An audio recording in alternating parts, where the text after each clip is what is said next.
The first time Karen mentioned my truck, she did it with a smile sharp enough to cut glass. She stood on the edge of her manicured driveway, hands folded over her HOA clipboard, and said, "That old pickup doesn't really fit the aesthetic of our cul-de-sac, does it?" It was a Tuesday morning. I'd just come back from the job site, boots dusty, coffee cold, the faint smell of diesel clinging to my flannel.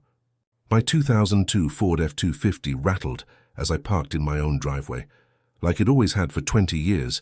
She wrinkled her nose at it the way some people look at a bug. I laughed it off at first. "It fits my mortgage payments just fine," I said. That didn't go over well. 2 days later, a note appeared on my windshield. "Vehicle in violation of HOA policy. Section 4.3, unsightly equipment." Typed, signed, and slipped under the wiper like a parking ticket. The irony. I'd been in this neighborhood longer than she had. I'd helped pour the foundation of half the homes here, including hers. But Karen had recently been elected HOA president, and she wore that title like a crown. At first, it was just petty stuff. A citation for my trash bins being visible from the street. Another for leaving a ladder leaned against my garage, beyond 24 hours. Every message came printed in the same smug font, taped neatly to my door. By week 3, it escalated. One Friday night, I came home to find orange traffic cones blocking part of my driveway and a fresh layer of chalk marks tracing the property line. Karen stood nearby, supervising a landscaper as he trimmed her hedges right to the edge of my gravel. She gave me that same tight smile. "Just keeping things neat," she said. "We have to think about property values." That was the first time I felt the flicker of something colder than annoyance. Because here's the thing, I don't pick fights. But I don't back off either, especially not when I know the ground I'm standing on is literally mine. So that night, I pulled out my plat map from the closing documents, measured the easement, double-checked the lot dimensions. Karen's hedge? 2 feet over the line. I didn't mention it yet. Not my style. Instead, I set up my own quiet defense. Installed a new doorbell cam angled right at the driveway.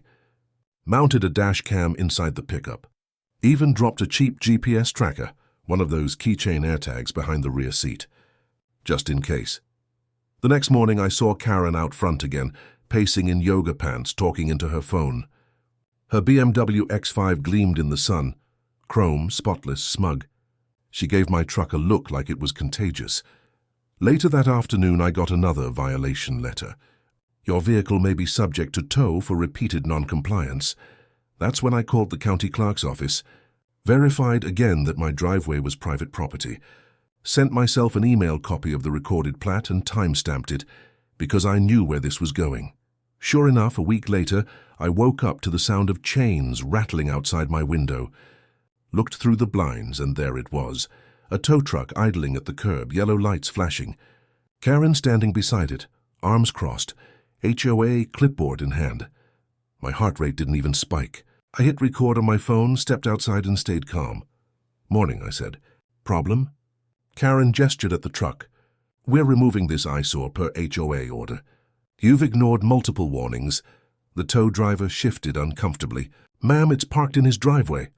She snapped, "The bylaws cover visible obstructions." I walked over, handed the driver my printed property plat, and pointed to the line. "Touch that vehicle and you're trespassing." He read the paper, looked at Karen, and muttered, "Yeah, I'm not touching this." He drove off. Karen's face went red as her manicure. I didn't gloat. I just smiled, turned back toward the house, and said, "You might want to recheck your section numbers. Section 4.3 doesn't apply to private drives." That's when she hissed something under her breath, something about me being a problem neighbor. I didn't argue, because I knew what came next. People like her don't stop after losing once. They double down, and when she did, I'd be ready, with video, timestamps, and the law on my side. Karen didn't speak to me for a few days after the tow truck fiasco. At least not directly. She preferred memos now, printed, sealed, and stuffed into my mailbox like little hate notes in corporate stationery. One morning, I found a new one marked Urgent Community Standard Violation. Inside, a grainy photo, my truck again, this time labeled Excessive Oil Leak. Funny thing was, the photo showed a dark patch under the front tire. Problem? My pickup had been parked across the street that day. The oil stain was from the garbage truck that came through every Thursday. That's when I knew she'd started fabricating, so I began documenting everything. I created a new folder on my laptop called Karen Evidence Log. Every photo, every HOA letter, every camera clip went into that folder, time-stamped, catalogued, backed up on the cloud. The next escalation came a week later. I got home from work to find paint overspray on the side of my truck. Beige, same color as her freshly repainted mailbox post. Doorbell cam footage confirmed it. 7:43 a.m. Karen accidentally spraying near the property line. Looking over her shoulder every few seconds, I didn't confront her. Not yet. I wanted a pattern. Then came the kicker, an email blast to the entire HOA community. We've had reports of a certain vehicle leaking fluids and lowering property values. Please remember, we're all responsible for maintaining the beauty of our neighborhood. No names. But everyone knew who she meant. Within hours, my phone buzzed with neighbor texts, some supportive, some curious. One of them, a quiet guy named Phil who lived 2 doors down, said, "She did the same to the last family that parked their RV, got them fined till they moved." That's when I realized I wasn't her first target, just her latest. So I reached out to someone who knew the rules better than she did, Lydia Morales, a real estate attorney I'd worked with years ago.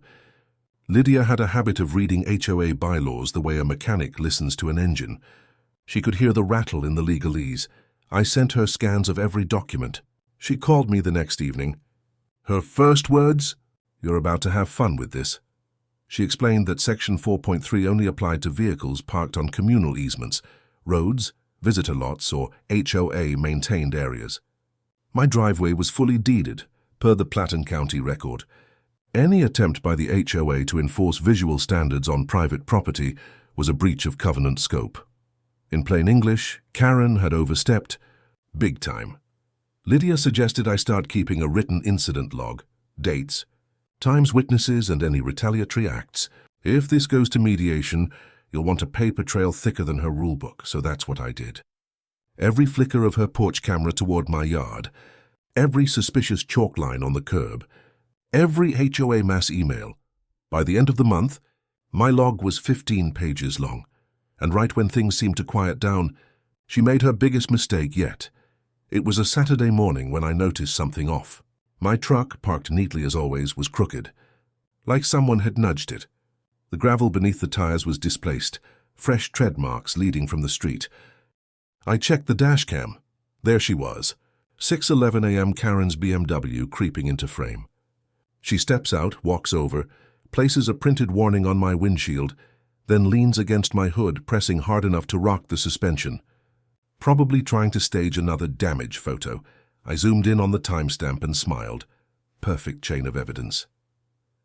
By that afternoon, Lydia had drafted a formal cease and desist citing harassment, defamation, and property interference. It was clean, factual, devastating.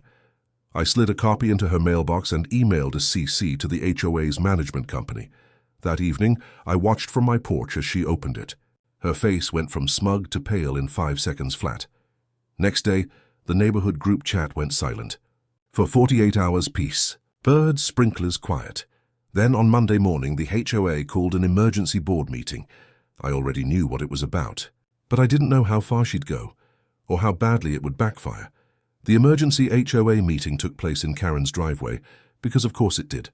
She'd set up folding chairs in perfect rows, a plastic podium with the HOA logo printed on a banner, and her BMW parked diagonally behind her like a silver trophy.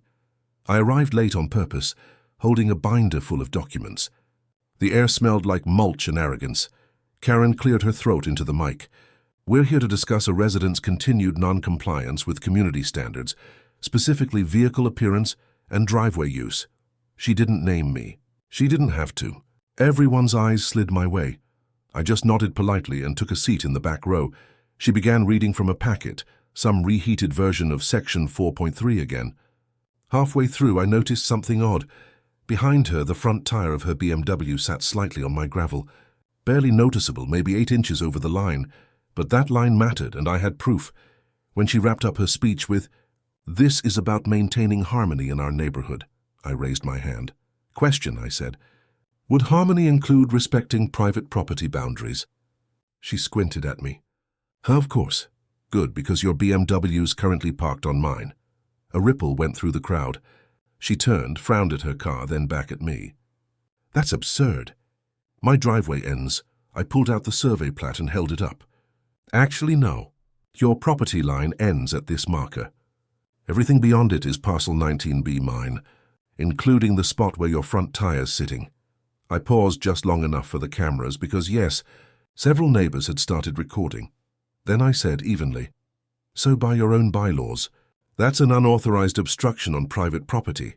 Silence, then. For dramatic timing, a tow truck turned onto the street. Not my doing yet. This one was there for something else. Probably a contractor call, but it didn't matter. The timing was perfect. Everyone's eyes flicked between the BMW, the boundary line, and the truck. I smiled slightly. "You know, Karen, maybe we should make sure everyone follows the rules equally. Want to move it now, or should I have this gentleman help?" Her face turned a deep shade of Joe red. She yanked her keys out and jumped into the car. But when she twisted the ignition, the BMW sputtered and died. I didn't have to say a word. The audience did the rest. Phil, the quiet neighbor, muttered, "Guess karma runs on diesel." She finally got it started, threw it in reverse too fast, and backed straight into one of her own cones, snapping it in half. The crowd chuckled. That's when the deputy arrived. Not for the car, for me. He was there because 2 hours earlier, I'd filed a formal trespass report with the county sheriff per Lydia's advice. I'd attached photos, GPS coordinates, and copies of every HOA notice. He walked right up to her podium. "Ma'am, I'm Deputy Collins. We've had a complaint about property encroachment and harassment." "You're Karen Whitmore?" Her voice dropped. "This is ridiculous. This man's harassing me." Collins looked at me, then down at the binder in my hand. "You got documentation?" I handed him the folder. All marked, all time-stamped. He skimmed the pages, whistled softly. "That's thorough." "You a lawyer?" "No, sir. I'm just organized." After 10 minutes of quiet conversation and a few uncomfortable silences, Collins turned to her and said, "Ma'am, based on this evidence, I'd advise you to avoid any further contact or enforcement actions against this gentleman. You're on private property right now. Please step back onto your side." The HOA crowd dispersed like pigeons. Karen stood there, shaking, muttering something about lawyers and revenge. That night, she sent a single email to the entire HOA board. "Effective immediately. I resign as president of the HOA due to personal reasons." No apology. No acknowledgement. Just resignation and retreat. But karma wasn't done with her yet. The following week I came home to find her BMW gone again. This time, really gone. According to the deputy, the towing company had repossessed it after she failed to make her payments. A week later, our for sale sign appeared in her front yard. The same woman who tried to weaponize the HOA against me couldn't keep her own house. I didn't celebrate. I just washed my old Ford, wiped the overspray off one last time and parked it proudly where it always belonged. As I locked up, I noticed one of the newer neighbors walking by, smiling. He nodded at the truck. "Glad you stood your ground, man." "We needed that," I shrugged. Sometimes the best way to deal with noise is to let the law do the talking. Then I added, mostly to myself, "Funny how silence sounds when justice parks itself in your driveway. If you've ever had an HOA war story or a Karen who pushed too far, drop it in the comments. I've got a few more where this came from."